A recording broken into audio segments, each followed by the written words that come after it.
Hello, this is Michael from Divorce Rehab, coming at you again, divorcing yourself from the world and rehabbing yourself through Scripture. Today on this Sabbath day, I decided to go ahead and jump on the motorcycle and take a ride up here in the mountains of South Carolina. And I try to get as much nature in my videos as I possibly can and just kind of give you guys a good backdrop.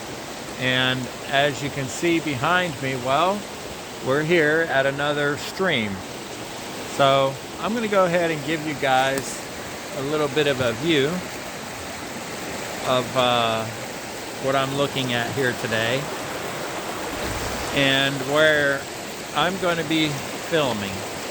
And see, the water is extremely clear here, and I actually drank some of this wonderful spring water, and it is, I have to say, quite tasty. But anyway, so today I want to go ahead and get started on part 4 of Samson's rebellion, and how rebellious he was. Not so much to his parents. I mean, yeah, his parents, wanted him to get married to a sweet little Jewish girl, but he chose what the Philistine people had to offer. And so we're going to go ahead and dive into the story a little bit. So if you want, you can go to Judges chapter 14, and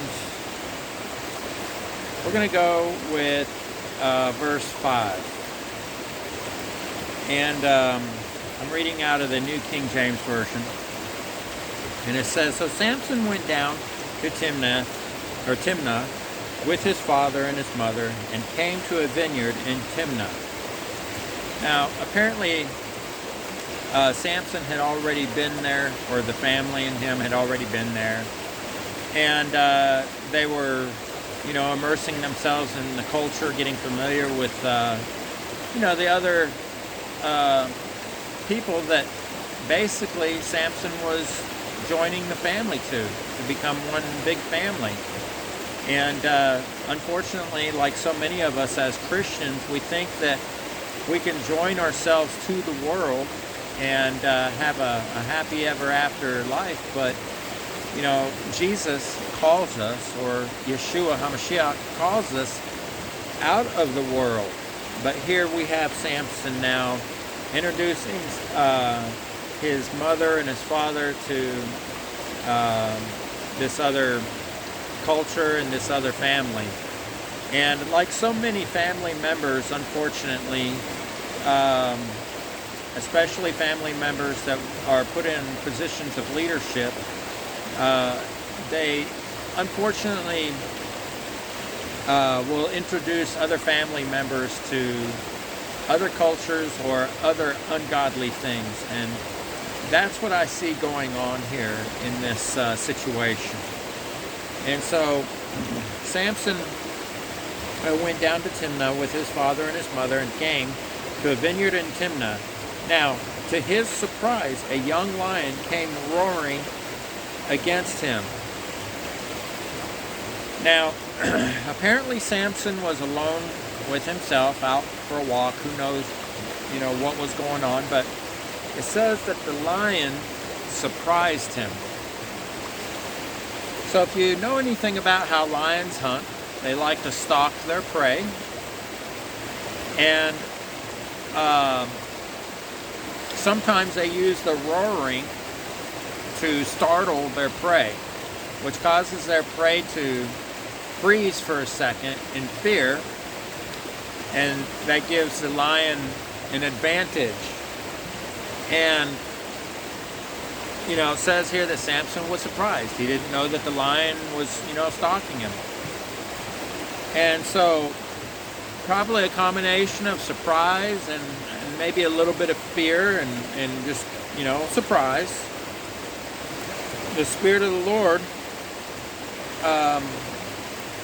came mightily upon him, and he tore the lion apart as one would have torn apart a young goat. Though he had nothing in his hand, but he did not tell his father or his mother what he had done. Now, most people, when they think about Samson, they think about the superpower that God gave him, and that superpower that is magnified is strength. But with that kind of strength carries some responsibility, but it takes more than strength to react to something like that. And I'll give you an example. If you've ever watched any of the strongmen contests, these guys weigh 350, 400 pounds. They're extremely strong. They can do crazy physical things, throw things, lift things, and it's just incredible. But none of them strike me as having any kind of speed or agility. You compare a man like that to somebody like Bruce Lee, who, for his size, he was strong, but compared to a strong man, he was no match. But compared to his speed, mixed with the power that he had, a strong man would not have been any match for Bruce Lee. Bruce Lee was known to be one of the top fastest punchers. And the weapons that he could use and how fast he could use them, like the nunchucks and stuff, he was incredible. But Samson, on the other hand, he was the whole package. He not only had the strength, but he also had the superpower of speed. And as you learn more and more about him, you'll find out later on that not only did he have speed, strength, he had endurance, and all of these things are important when it comes to being able to defend yourself. And my guess is he probably had a measure of flexibility too, because still at this point in his life, he's a young man, and he's wanting to get married. He's wanting to start his own family. So he's not old and 50 like me. But imagine being Samson, and you're young, and you have this superpower that comes from God, but you don't know what other powers come along with it. Endurance, flexibility, balance, energy. It wasn't just about being strong. And, with his endurance and strength and speed and all that, he was what they would call basically a perfect soldier, a perfect weapon. And at the same time, Samson he knows he's going to be strong, but he's probably still trying to discover himself and discover what, gift God has given him. And he doesn't strike me as the type to just go out and start fights and try and do different things, to see what his abilities are. But it's like some of these Hollywood films where a person will, quote unquote, get a superpower. They'll find out that they get a superpower, and then they go through this process of learning what they can do with the superpower and what they're capable of doing and what their limits are and such. So Samson with this lion, it seems like that's still kind of what's going on. But apparently he was by himself when he did it. And it says, then he went down and talked with the woman, and she pleased Samson well. After some time, when he returned to get her, he turned aside to see the carcass of the lion. And behold, a swarm of bees and honey were in the carcass of the lion. He took some of it in his hands and went along eating. When he came to his father and mother, he gave some to them, and they also ate. But he did not tell them that he had taken the honey out of the carcass of a lion. Okay, that's where I want to stop right there. Now, Samson may have been humbler than we may think.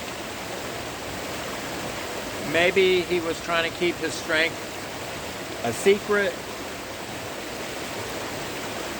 We don't really know at this point, because he attacks, or this lion attacks him, and he destroys the lion,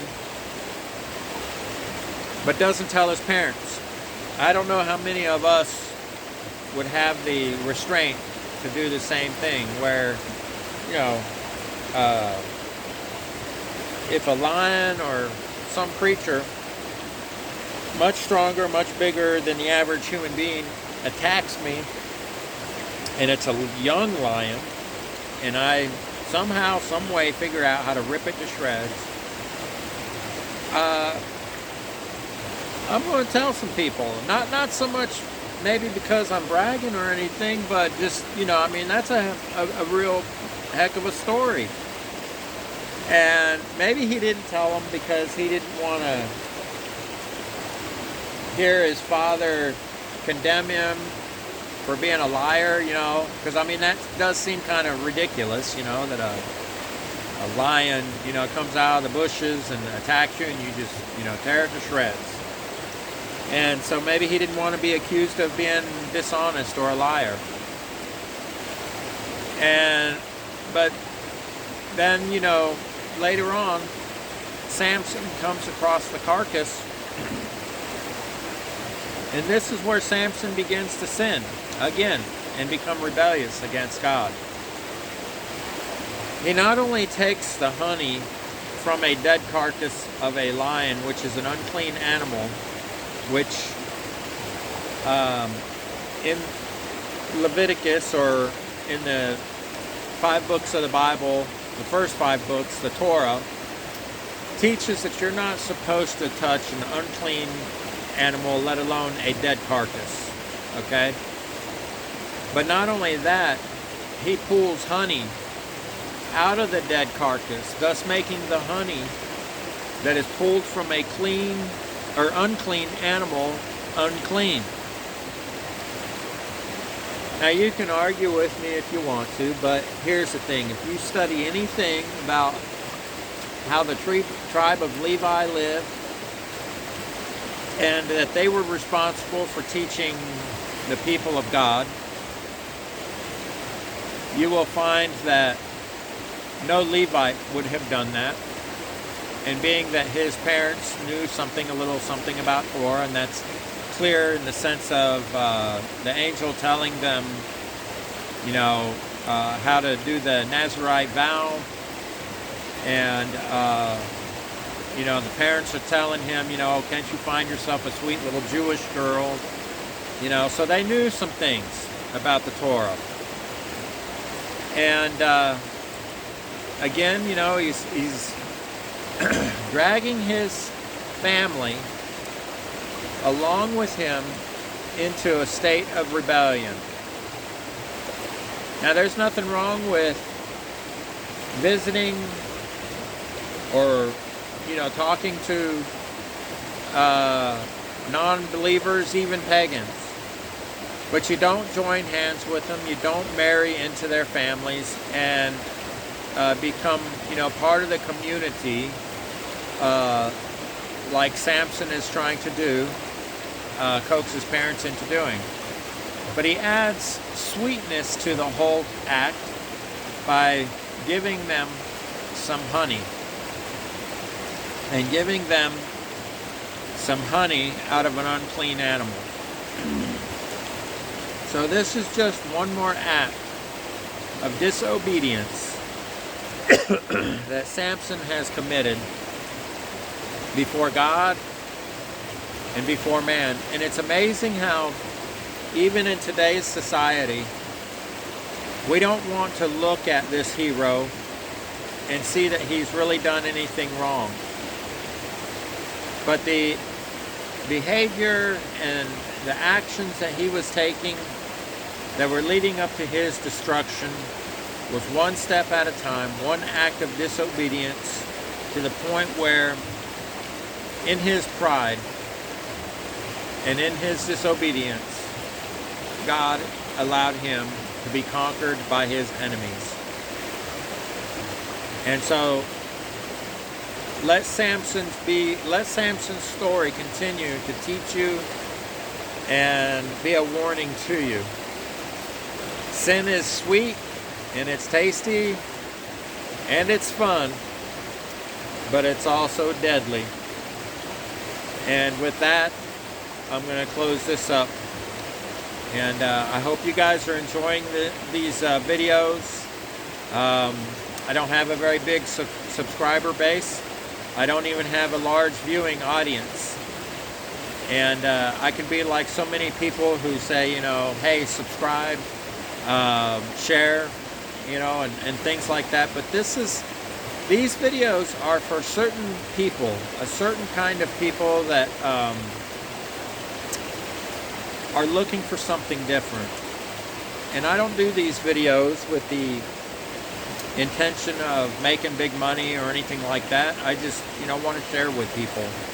And if it ever materializes into something bigger than what it is now, that's great.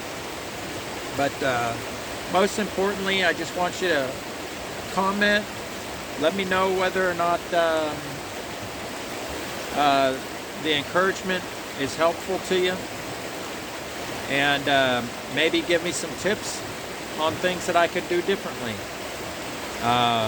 You know, it could be camera angle, whatever it could be. You know, I'm willing to learn. I'm an old dog, yes, but this old dog can learn some new tricks, and I'm open for any kind of guidance and instruction. Well, with that being said, God bless you guys. I'll see you later.